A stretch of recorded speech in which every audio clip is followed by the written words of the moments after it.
మీరు ఏదో ఒకటి చేయండి. ఆయన్ని మాత్రం ఇంటికి తీసుకురండి. ఆయన లేకపోతే నేను బ్రతకలేను. దయచేసి మీరు ఆ పక్కకు తిరగండి. తిరిగినా ఆ టేబుల్ వంక చూడకండి. చూస్తే తట్టుకోలేరు. ప్లీజ్.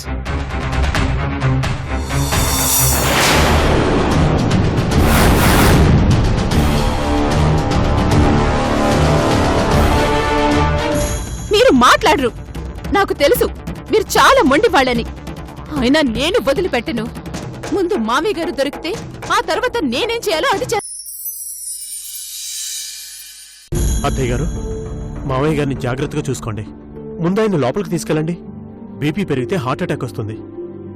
తీసుకెళ్ళండి అత్తయ్య. అదండి.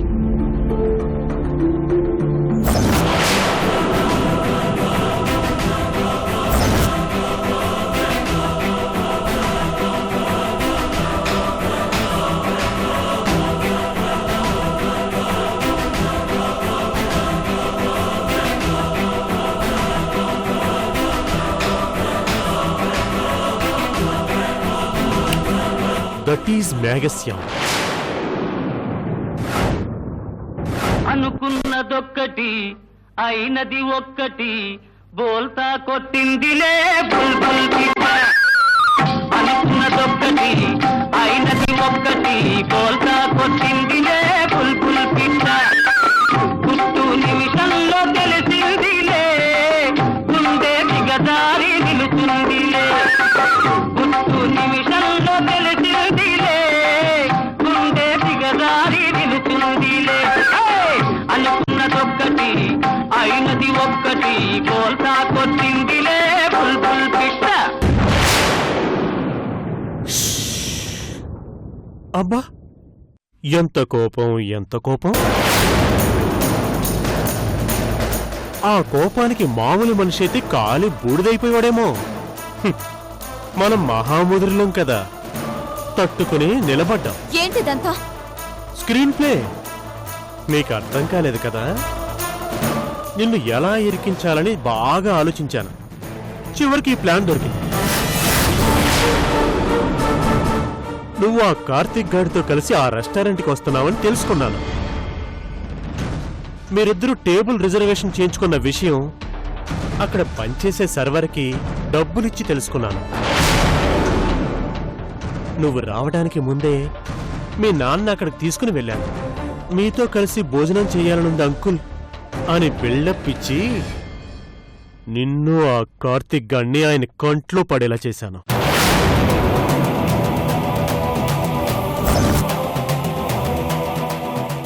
అసలు మీ నాన్న అక్కడే నాన్న గొడవ చేస్తా అన్నాడు. కాని ఇళ్ళైతే మీ అమ్మ కూడా ఉంటుందని మళ్ళీ ఆవిడకో సీను దండగని రెస్టారెంట్లో కావలసిన గొడవ సీన్ని ఇంట్లోకి మార్చాను. That is my screenplay. నువ్వసలు మనిషివేనా? లేనా? నేను మనిషినని ఎవరన్నారు? నాకు కావలసినవి రెండే, మనీ అండ్ షీ. ఆ రెండు నాకు దక్కితేనే మనిషిని. అర్థమైందా? చెప్పాను కదా, నా డోసులు చాలా కష్టంగా ఉంటాయని. ఎందుకు ఇంత దారుణంగా ప్రవర్తిస్తున్నా? అసలు నీకేం కావాలి?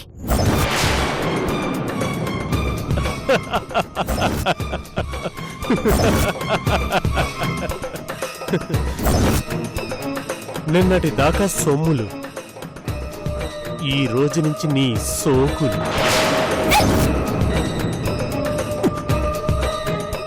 నేను బ్రతికుండగా నా ఒంటి మీద చేయి పండివ్వను. పిచ్చిదానా, నేను శవాన్ని కూడా వదిలిపెట్టే రకాన్ని కాదే. సో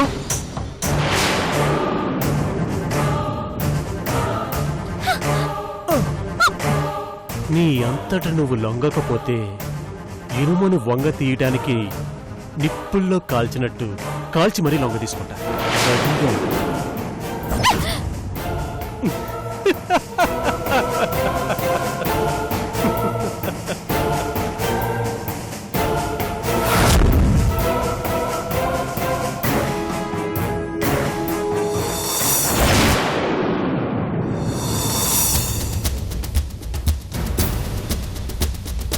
కండిషనల్ బెయిల్ మీద ఉన్న రఘు గారు పోలీస్ స్టేషన్కి వచ్చి సంతకం పెట్టి ఎన్ని రోజులైంది? 2 రోజులైంది మేడం. మన రూల్స్ ప్రకారం ఒక్క రోజు రాకపోయినా 2వ రోజులోగా డాక్టర్ సర్టిఫికెట్ ఇవ్వకపోయినా వెంటనే అతన్ని కస్టడీలోకి తీసుకోవాలి. అవును, కానీ హలో సార్. అవును సార్, 2 రోజులైంది సార్. లేదు సార్, నేను వెంటనే యాక్షన్ తీసుకుంటాను. అతను ఇంటి దగ్గర కూడా లేరు.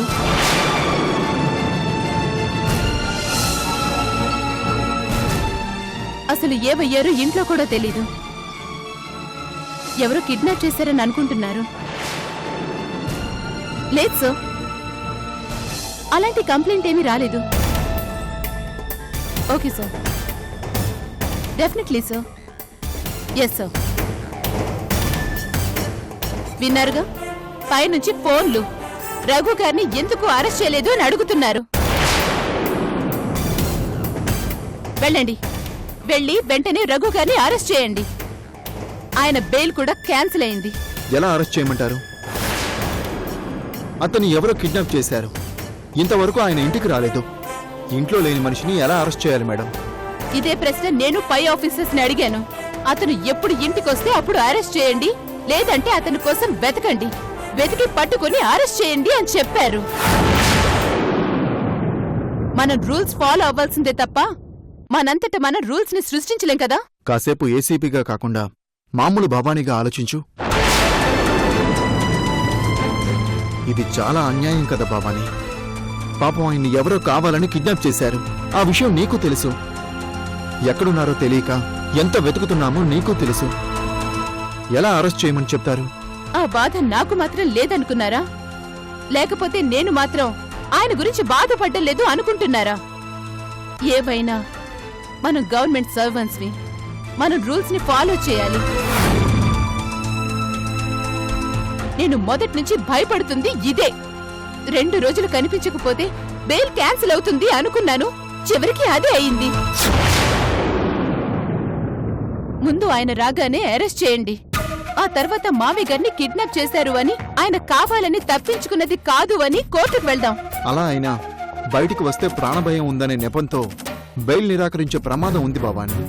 ముందు చూస్తే నుయ్యి, వెనక చూస్తే గొయ్యి అనేలా ఉంది మన పరిస్థితి. అరెస్ట్ చేయాలి. కిడ్నాప్ జరిగిందని చెప్పకూడదు. చెప్పినా బెయిల్ క్యాన్సిల్ అవుతుంది. 2 రోజులు ఎందుకు సంతకం చేయలేదు అంటే మన దగ్గర సమాధానం లేదు. ఆయనకు ఒంట్లో బాగోలేదని డాక్టర్ సర్టిఫికెట్ ఇస్తే? దానికైనా మనిషి కావాలి కదా. ఓ ఆఫీసర్ చూసి సర్టిఫై చెయ్యాలి.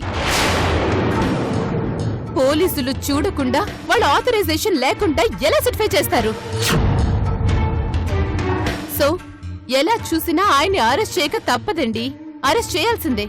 అలాగే, అరెస్ట్ చేస్తాను.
రఘు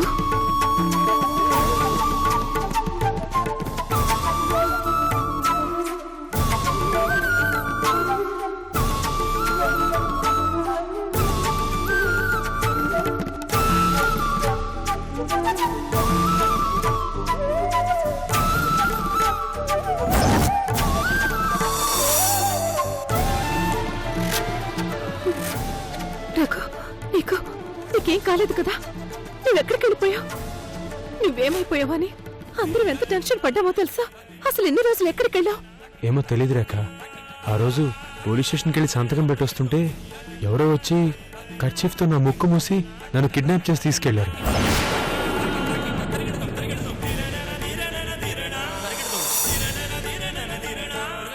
ఇంకెవరు?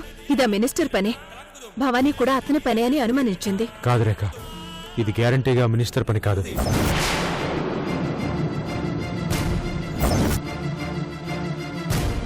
నాన్న,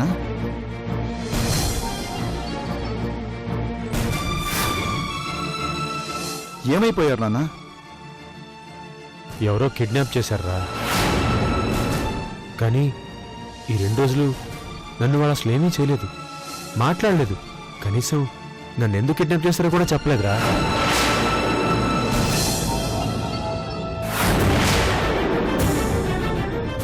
అదేంటి రఘు? అదే నాకు అర్థం కాలేదు రేఖ. ఏసీ రూమ్లో కూర్చోపెట్టారు, టీవీ ఉంది, ఫ్రిడ్జ్ ఉంది, టైంకి కాఫీ, టీ, టిఫిన్, భోజనం అన్నీ పెట్టారు. ఇదిగో ఇప్పుడు తీసుకొచ్చి మన ఇంటి ముందు పడేసి వెళ్ళిపోయారు.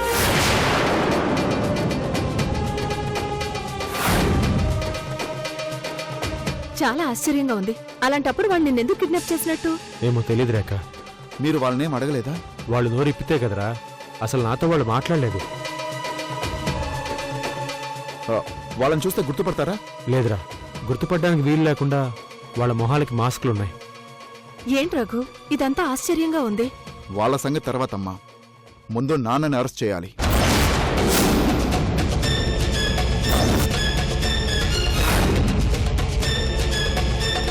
నాన్న, మీరు 3 రోజుల నుంచి సంతకం చేయలేదు, ఏ ఇన్ఫర్మేషన్ లేకుండా ఊరు దాటి వెళ్ళారు. మీకు ఇచ్చిన కండిషనల్ బెయిల్ క్యాన్సిల్ అయింది. సో మిమ్మల్ని అరెస్ట్ చేయమని పైనుంచి ఆర్డర్స్.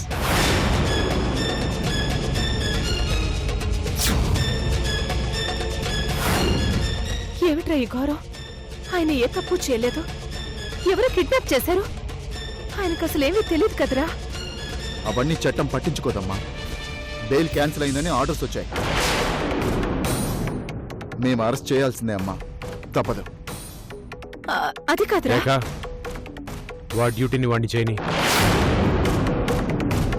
జీకే పద.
నమస్తే మేడం. మీరు చెప్పినట్లే సార్ని జాగ్రత్తగా ఇంటి దగ్గర డ్రాప్ చేసి వచ్చాం మేడం. గుడ్, మంచి పని చేశారు. సార్ని చాలా బాగా చూసుకున్నాం మేడం.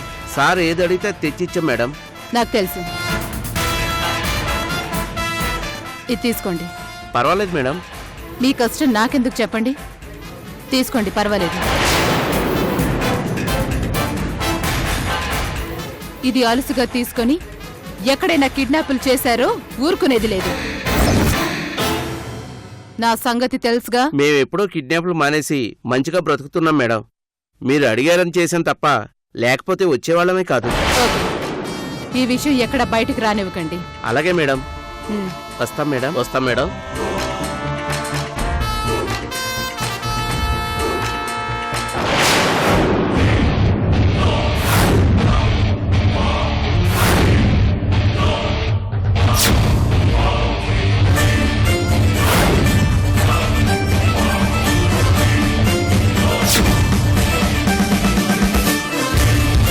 ఏమండి? అది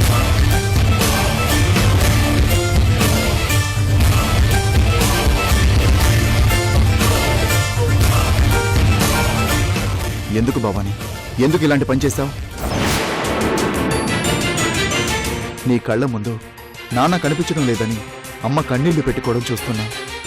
నాన్న ఎక్కడున్నారో అని నేను పిచ్చోళ్లా వెతకడం నీకు తెలుసు. ఎంత ఆలస్యమైతే అంతలా ఆయన చుట్టూ ప్రమాదం ముంచుకొని వస్తుందని తెలుసు. ఆయన బెయిల్ క్యాన్సిల్ అయిపోయింది. ఇంటికొచ్చిన మనిషిని నేను అరెస్ట్ చేయాల్సిన పరిస్థితి వచ్చింది. ఇన్ని సంఘటనలకు కారణం నువ్వు చేసిన పని.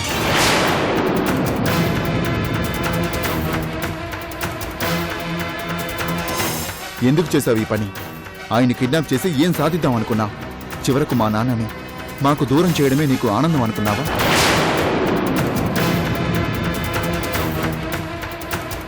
ఎందుకు మా అందరి మీద నీకు అంత కక్ష? ఏం తప్పు చేశాం భవాని? నీకు ఏం అన్యాయం చేశాం? మీరు నాకు అన్యాయం చేయలేదండి. ఆప్యాయతను పంచారు, నాకు జీవితం ఇచ్చారు, ప్రాణం పోకుండా నిలబెట్టారు. రోడ్డు మీద పడి నలుగురు కాళ్ల కింద నలిగిపోవలసిన రాయిని తెచ్చి శిల్పంగా మార్చి నాకు గుర్తింపును తీసుకొచ్చారు. ఇంత చేసిన మీకు, మీ కుటుంబానికి నేను ద్రోహం చేస్తానా? నేను మీ కుటుంబంలో సభ్యురాల్ని అనే విషయం మీరు మర్చిపోతున్నారండి. నేనెందుకు నా కుటుంబానికి అన్యాయం చేస్తానండి? అయితే మరి నువ్వు చేసిన పనేంటి? ఎందుకు ఇలా చేశావు? మావయ్య గారిని కాపాడడం కోసం. మావయ్య గారు బయట ఉండడం కంటే పోలీసుల పర్యవేక్షణలో ఉండటం మంచిది అనుకున్నాను. కాబట్టే ఆయన బెయిల్ క్యాన్సిల్ చేయడం కోసం ఈ ప్లాన్ చేశాను.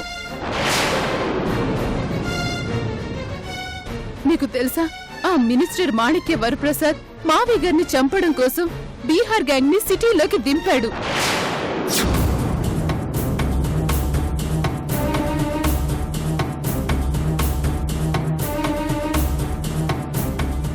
వాళ్ళని అరెస్ట్ చేశాను. వాళ్ళని పట్టుకున్నా రేపు ఇంకో గ్యాంగ్ ని దించుతాడు. ఎంతవరకు మనం ప్రొటెక్షన్ ఇవ్వగలం? అలాగని ఆ మినిస్టర్ ని మనం అరెస్ట్ చేయలేం. అందుకే ఈ ప్లాన్ చేయాల్సి వచ్చిందండి. ఈ సంగతి నాకెందుకు చెప్పలేదు భవాని? చెప్తే ఏం చేసేవారు? ఆవేశంగా ఆ మినిస్టర్ మీదకి వెళ్లేవారు. ఆ మినిస్టర్ వెనుక ఐజీ లెవెల్ మనిషి ఉన్నాడు. మిమ్మల్ని సస్పెండ్ చేస్తారు. అదేగా జరిగేది. ఇలా ఎంతకాలం నాన్నగారిని జైల్లో పెట్టి కాపాడుకుంటాం భవాని? కేసు తేలేంత వరకు మనకు తెలుసు చక్రవర్తిని చంపింది మావయ్య గారు కాదు అని. అదే అందరికీ తెలియాలి, ఆ మినిస్టర్ కి తెలియాలి. అప్పుడు మావయ్యని నిర్దోషిగా బయటకు తీసుకుని రావాలి. ఎవరు ఏమనుకున్నా నేను మాత్రం మావయ్య గారిని నా కన్న తండ్రిలాగే చూసుకుంటున్నానండి. నేను ఐపీఎస్ కావాలన్నా నా తండ్రి కలని ఈ తండ్రి నెరవేర్చారు.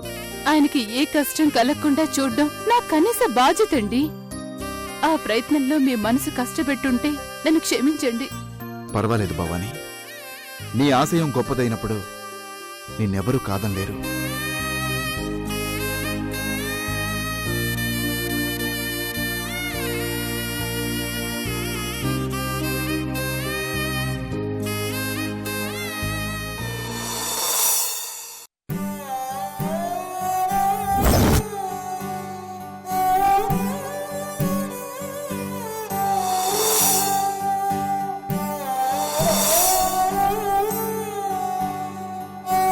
వినిపిస్తుందమ్మా? ఇంకా బాగా వినిపిస్తుందా? సౌండ్ బాగా వినిపిస్తుందా? బాగా వినిపిస్తుందా?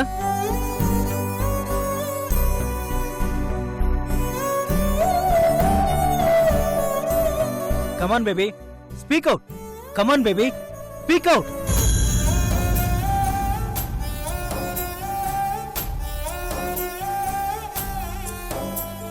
అమ్మా అమ్మా అని పిలు. అమ్మా అమ్మా అని పిలు.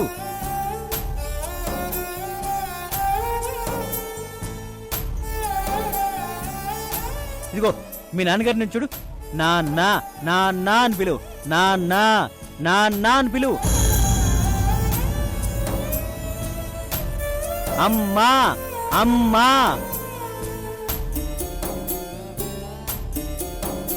Speak out. Come on speak out. అమ్మా అమ్మా.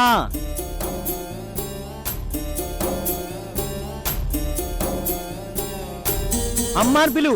నాన్న నాన్న నాన్న నాన్న అని పిలు. నాన్న పిలువమ్మా పిలు.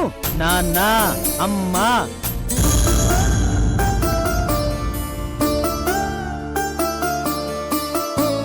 నాన్న అని పిలు. పిలు. నాన్న అని పిలు. అమ్మా. Come on baby speak out. Speak speak. అమ్మా నాన్న నాన్న నాన్న అని పిలవాలి.